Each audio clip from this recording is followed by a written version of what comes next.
Hi, this is Chief Rennie with the Grand Blanc Township Police Department. I want to give the community an update on a couple larceny complaints that we've been investigating over about the past week and a half.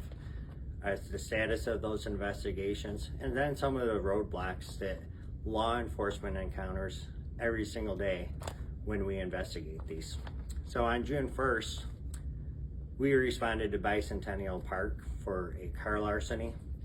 It was an unlocked car door. It happened in the late morning hours while the victim was watching a softball game. The suspect, unknown to us at that time, had entered that vehicle, this unlocked vehicle, grabbed a wallet from there, and then immediately went to a local large retail store using the victim's credit cards.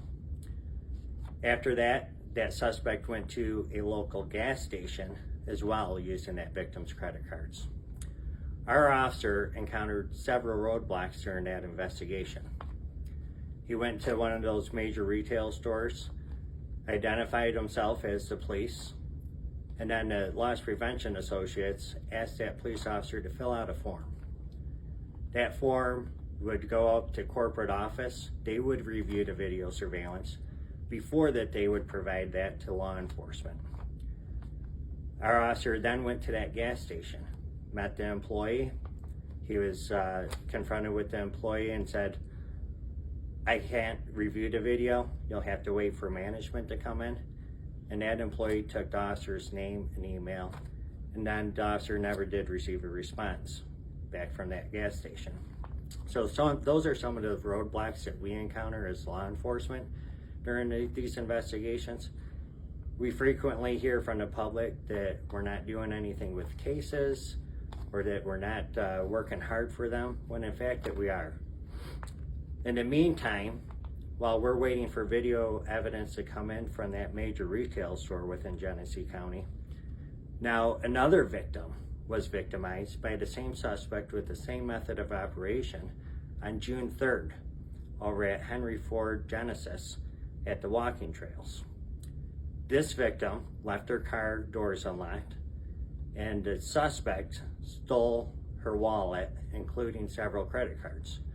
Again, went to another major retail store within Genesee County. Our investigators did a great job. They immediately went over to that store within Flint Township. They obtained some video surveillance, and this is what the video surveillance showed. That is in the parking lot of that major retail store.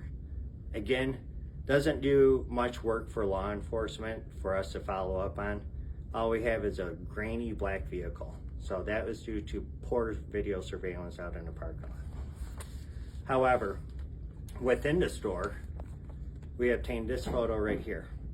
Not the greatest photo, but our investigators were able to run this suspect through facial recognition software. We identified this suspect as Lester Mew, M-U-E-X. He's 48 years old from Detroit. That's where our investigation really took off. We ended up accessing several databases that we have access to, trying to find a black vehicle that was driven by Lester. Lester didn't have one registered to him, but he had a close family relative who drives a black vehicle. With that information, we then cross-referenced that vehicle with some of the technology cameras that we have accessible throughout Grand Blanc Township, and we were able to place that vehicle that's also from Detroit right in the same areas at the same time as both those car larcenies. Just yesterday, we were able to take Lester into custody with the help of Chesterfield Township Police Department as he exited a hotel room. Lester complied with everything. He did not resist arrest. Currently, he is inside a Genesee County jail.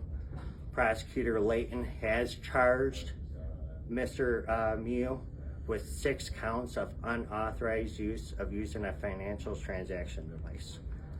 So our investigators, once again, they did do an excellent job. They hit a couple of roadblocks. These things take time. To the community who is out there supporting us, providing those videos to us, immediately cooperating, giving us videos or an additional suspect information. We appreciate you. And again, please remove the valuables from your car doors or from your cars. Do not place them in plain view. And please make sure that you lock your doors.